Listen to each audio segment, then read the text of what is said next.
Guys, we are going to discuss a very interesting PgMP scenario in this video, and the topic that I have chosen this time is program escalation criteria. It's a very confusing topic and super important in the exam as well. So let's first check the scenario, and then we are going to discuss the option choices. Due to the major disaster in the city, the program implementation has been delayed. You did not expect this to happen, and the stakeholders are extremely unhappy. What will you do as a program manager to resolve this issue? The option choices that we have is escalating to the steering committee, or conducting the root cause analysis and know the defect, or escalating or reporting to the senior management of the organization, or escalating to the sponsor.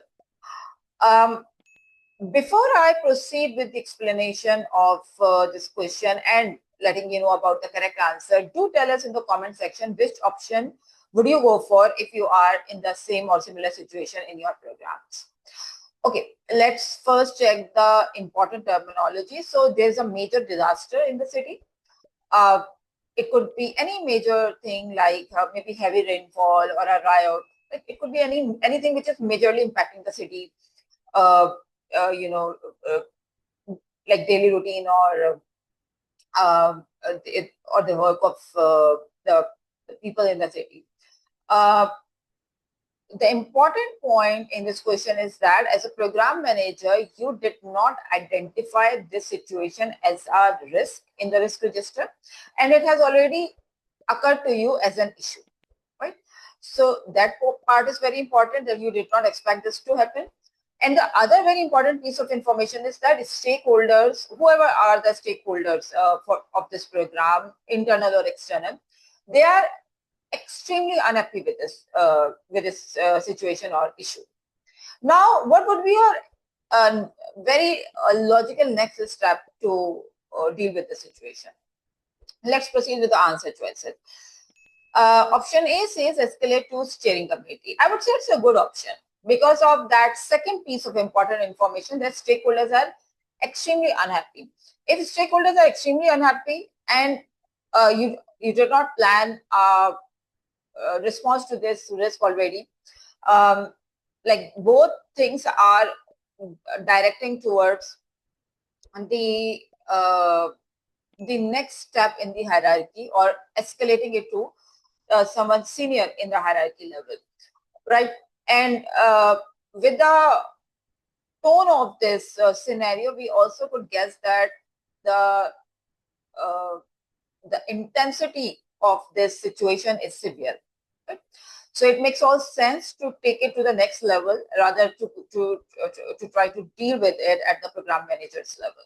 So let's stay with option A. Let's keep it, and let's check the other choices that we have. Option B.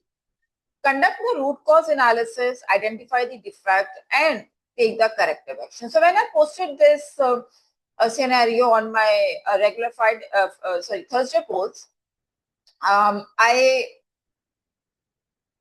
received like an overwhelming response, and I got that feedback that in this situation, the program manager should be going with option B, and he should be conducting root cause analysis, and he should be knowing the factors first that are causing the situation, and then he should be taking any action step. I understand that, and majority of the people actually went for option B. If you carefully check this option B, it has three parts to it: conduct the root cause analysis, identify the defect, and take corrective action. So this is a tip for the exam, that you may come across certain option choices in the exam where a particular choice has multiple parts to it, with comma or with dash or with or statements. You are expected to go with a choice which completely aligns with the situation. So conducting the root cause analysis, I totally agree. Root cause analysis, identifying the underlying factors and understanding them, that makes all sense. Right? even if you go to the steering committee with this situation and this has happened and this may have this impact and these are the reasons behind this, they definitely are going to ask you that why this has happened, what were the causes, right? And what are the short-term or long-term impacts on the program. So root cause analysis, I totally agree. Identifying the defect, yes, while understanding the root cause and impact analysis, knowing the knowing the damages or how much damage this disaster has caused to your program or to the artifacts that you have produced, that also makes sense. That is part of impact analysis actually. However, the third part, there's a problem with this. Taking the corrective action directly by the program manager in a situation which is an unknown and it's a severe one, I don't agree with this.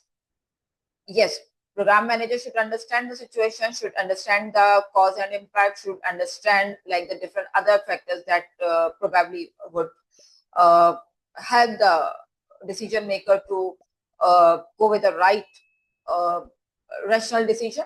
But on his own, taking the corrective action in this situation is is not a wise decision. So maybe B, may not be B. So let's keep the option B as well, and let's see what we have in the option C and D.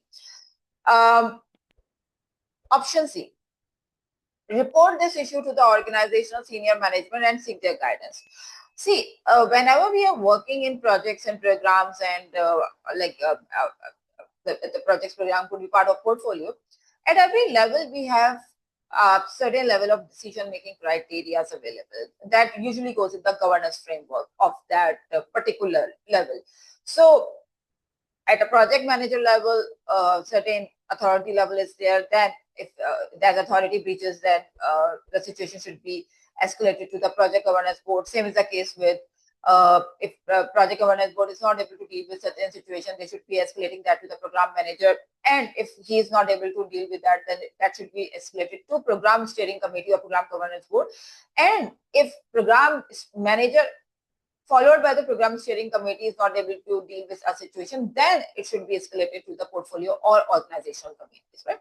So this decision-making hierarchy is defined in almost every program and every portfolio and every project in their respective governance framework.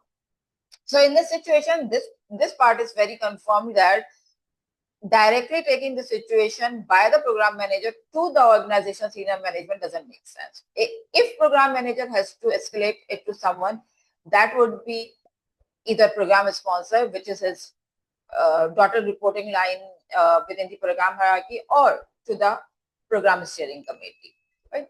So C is out. C doesn't make sense, at least as of now or at this point where the situation is. C doesn't make sense. So option D, escalating to sponsor. So does the program manager escalate these type of issues to the sponsor? Answer is no. Sponsor is a reporting line to program manager, that is correct, but not for every other escalated situation. Sponsor is contacted by the program manager for situations related to the resource allocation, resource approvals, funding approvals, investment gating, and any other situation which is related to key stakeholders or maybe C-level stakeholders. So funding, resources, overall accountability of the program and anything that is impacting for that, yes, a sponsor alone probably can be contacted. But a sponsor is always part of program steering committee, and a sponsor usually is the accountable person of that committee, and he chairs the committee as well. So if you escalate the matter to steering committee, you are actually escalating that to the sponsor automatically. So option D is also not correct in the situation, because this is like a very work-related situation, scope, schedule, budget-related situation in this scenario, and that should be dealt with the alignment of maybe steering committee, but not with the sponsor alone. So D option is also out. Now we are left with option A and option B. See, between A and B, I would go with A and not with B, although majority chose B on the poll. My reasoning is that as a program manager for the situation, which is because of a major situation in the city and it is causing the program, this is a big thing. Most likely outside the remit of program manager's authority level. So conducting the RCA makes sense. Knowing the defect and the intensity of damages makes sense.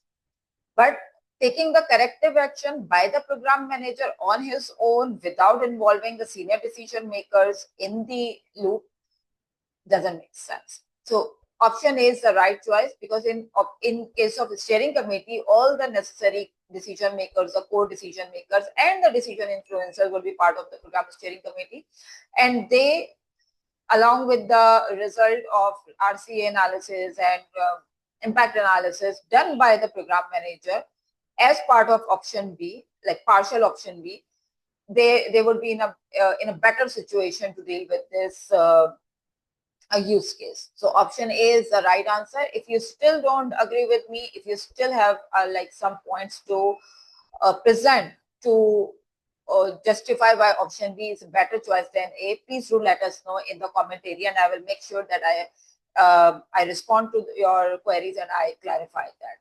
Thank you very much for listening. I will be back very soon with the explanation of another tricky PgMP scenario. Till then, take care.